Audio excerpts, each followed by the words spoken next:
En el nombre del Padre, del Hijo y del Espíritu Santo. Amén.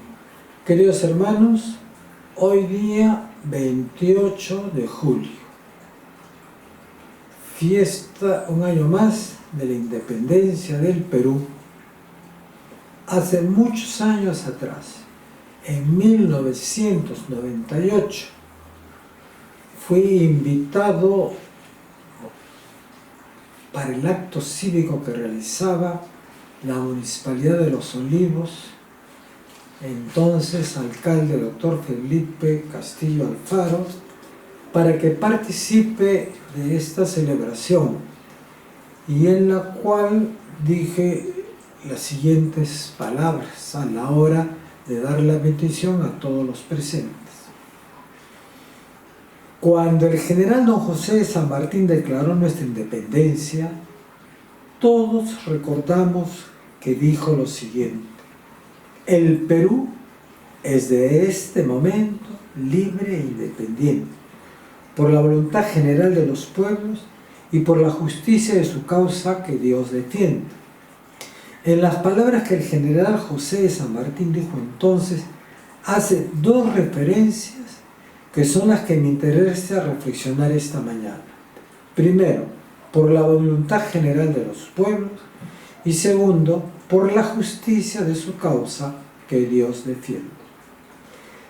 Pregunta forzosa que debe venir a nuestra mente es saber qué quiso manifestar don José de San Martín cuando invoca a Dios diciendo: por la justicia de su causa que Dios defiende. Lo primero que hay que resaltar es que el general don José de San Martín usó las categorías divinas para organizar su vida cotidiana. Y como hombre católico y practicante, antes de salir de la Argentina para ir a Chile y venir al Perú, desde la ciudad de Buenos Aires, se dirige primero al santuario de la Virgen María ubicado en el pueblo de Luján y de rodillas ante su imagen, con mucha fe le pide su protección para el éxito de la expedición libertadora. En San Martín se cumple lo que afirma San Pablo: ya sea de conocimiento del hombre o falta de éste, siempre en Cristo vivimos, nos movemos y existimos. Por lo tanto, nada escapa a la providencia de Dios. Los que viajen a Luján van a ver una placa muy grande donde está afirmando, donde tiene constancia de lo que yo estoy afirmando ahora, que da constancia de lo que yo estoy afirmando ahora. Lo segundo que debemos preguntar es que ¿a qué justicia hace referencia el libertador cuando proclama la justicia que Dios defiende? Es obvio que la respuesta no va a estar en los libros históricos, sino en la fe del generalísimo. Y por lo tanto tenemos que buscar la respuesta en las Sagradas Escrituras, donde está plasmada la voluntad de Dios para el hombre, los mandamientos. Recordemos entonces que cuando le preguntan a Jesús ¿cuál es el mandamiento principal de la ley?, responde: el mandamiento principal de la ley es amar a Dios con todo tu corazón, con toda tu mente, con todo tu ser.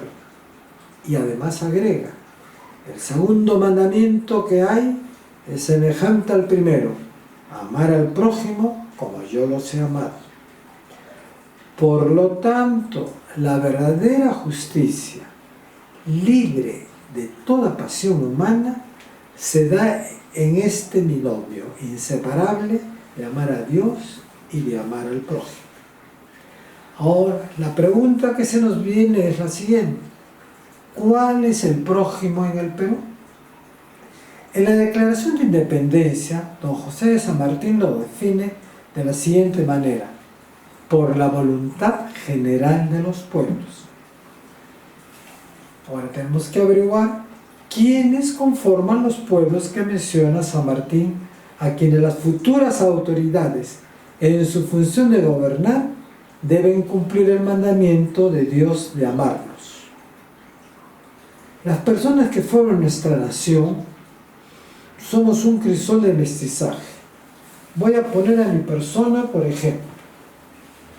Mi bisabuelo fue un español que llegó al Perú a mediados del siglo XIX y se estableció en Escuchaca, Huancavelica, donde se casó con una señora de etnia huanca. Y uno de sus hijos fue mi abuelo, que vino a Lima, fue diputado en el oncenio de Leguía y contrajo nupcias con una señora mulata. Y una de sus hijas es mi madre. Mi padre, un europeo que llegó al Perú el año 1937, conoció a mi madre y yo soy uno de los hijos de ese matrimonio. Por lo tanto, yo puedo decir que lo que no tengo de inca, lo tengo de mandinga. Pero además hay otras etnias en el Perú con raíces profundas, que aún hoy sus costumbres tienen vigencia en el Perú. Imperios anteriores a los incas, a quienes desprestigiamos su valor histórico de nuestro pasado, titulándolos como culturas pre-incas, cuando en realidad fueron imperios poderosos como el de Chavín, Mochica, Tiahuanaco, Nazca, los Huari, los Huancas y otros más. Su acervo cultural, como dije, persiste hasta ahora. De allí que las regiones donde ellos dominaron se diferencian en el folclore, las comidas, la manera de manifestar su religiosidad, etcétera, etcétera. Después de estos imperios llegaron los incas, con la idea de conquistar y someter a estos pueblos. No es materia analizar las políticas que usaron para gobernar, pero sí nos interesa saber y aceptar que introdujeron como idioma del imperio el quechua, aunque ellos hablaban el puquina, que en una cantidad considerable de pueblos es el único idioma que se habla, además de la organización social como grupos regionales que inclusive estos, cuando vienen a Lima, trasladan sus costumbres cuando emigran a la capital y otras costumbres religiosas que se han sincretizado con la religión católica. Después de los incas llegaron los españoles. Conquistaron estas tierras y gobernaron los 300 años que duró la colonia. Tampoco es materia de esta homilía analizar las políticas que usaron para gobernar, pero sí nos interesa considerar que trajeron el idioma español, la religión católica y la cultura europea, que forman parte de la identidad del pueblo peruano, cuyo aniversario estamos celebrando hoy día.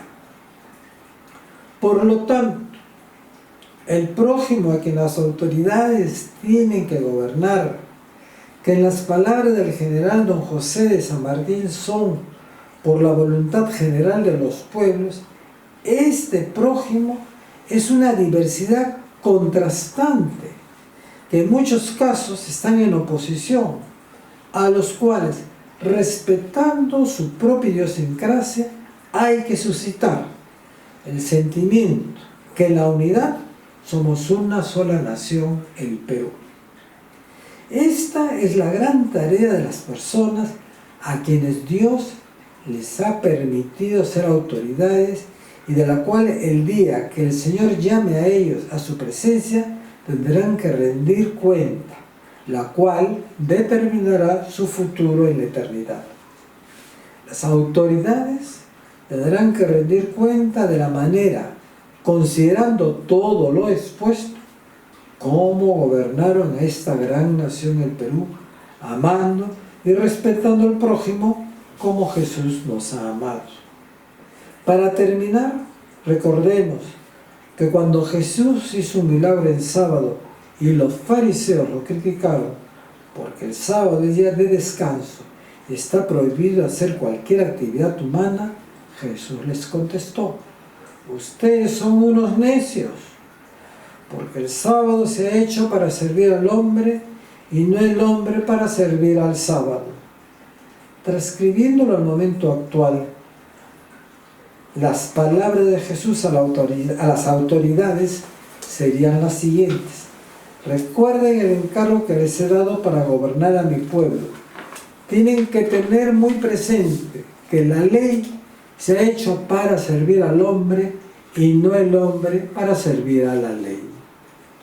Invoquemos pues, hermanos, al Espíritu Santo que actuó en Santa María, Reina de la Paz, para que la presencia de la Madre de Dios y Madre nuestra nos sirva de paradigma, de tal manera que así como ella supo negarse a sí misma, en otras palabras, asumir el encargo que Dios le pedía con mucha imparcialidad respecto a sus propios deseos, planes, dejó de su lado su filiación social de ser esposa y darles hijos a José para cumplir la voluntad de Dios, amando al prójimo, para que podamos tener con nosotros al Hijo de Dios, nuestro Señor Jesucristo.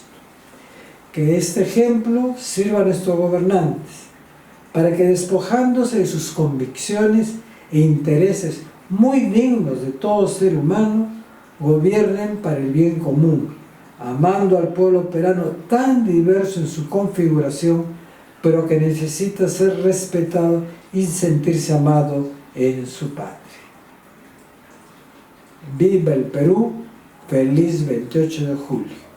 El Señor los bendiga, los proteja y los cuide de todo mal. Amén.